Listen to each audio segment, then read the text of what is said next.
කුසල් මෙන්ඩිස් තරගය පාවා දෙයි. ඉන්දියානු රසිකයින් පවසයි.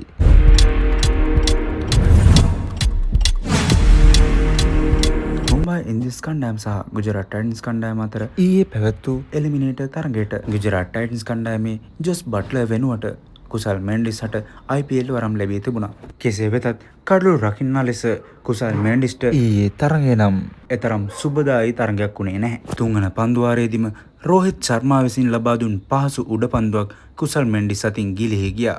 ඉන් අනතුරුව රෝහිත් ශර්මා පන්දු 50කදී ලකුණු 81ක් රැස් කරමින් මුම්බයි කණ්ඩායම දැවැන්ත ලකුණු පුවරුවක් කරා රැගෙන ගියා.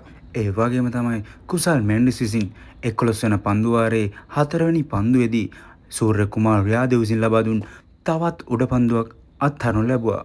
එම උඩ පන්දුවෙන් ලබාගත් අවස්ථාවෙන් ඔහුත් ලකුණු 33ක් රැස් කර ගැනීමට සමත් වුණා. මීට අමතරව ලකුණු 229ක දැවැන්ත ඉලක්කයක් හඹා යන අවස්ථාවේදී පන්දු 9කින් ලකුණු 20ක් ලබාගෙන හොඳ ස්ථාවරයක සිටින අවස්ථාවක කුසල් මෙන්ඩිස් හිට් විකට් ආකාරයෙන් දැවී යාමද බොහෝ දෙනාගේ කතාබහට ලක් වෙන කරුණක් වුණා. ඉන්දියානු සමාජ මාධ්‍ය ජාලා තුළ සෑම ඉන්දියානුවෙක්ම පාහේ පවසා සිටින්නේ කුසල් මෙන්ඩිස් මැච් ෆික්සිං එහෙමත් නැත්නම් මුම්බයි ඉන්දියන්ස් කණ්ඩායමේ අයිතිකරු අම්බානිගේ මුදල් වලට යට වී මෙම තරගය පාවා දුන් බවටයි. ඔබ සිතන්නේ කුමක්ද? කුසල් මෙන්ඩිස් තරගය පාවා දුන්නාද? නැතිනම් ඒ උඩපන්දු සහ ඒ හිට් විකට් එක කුසල් මෙන්ඩිස්ගේ නොහැකියාවද? එසේත් නැතිනම් අවාසනාවද?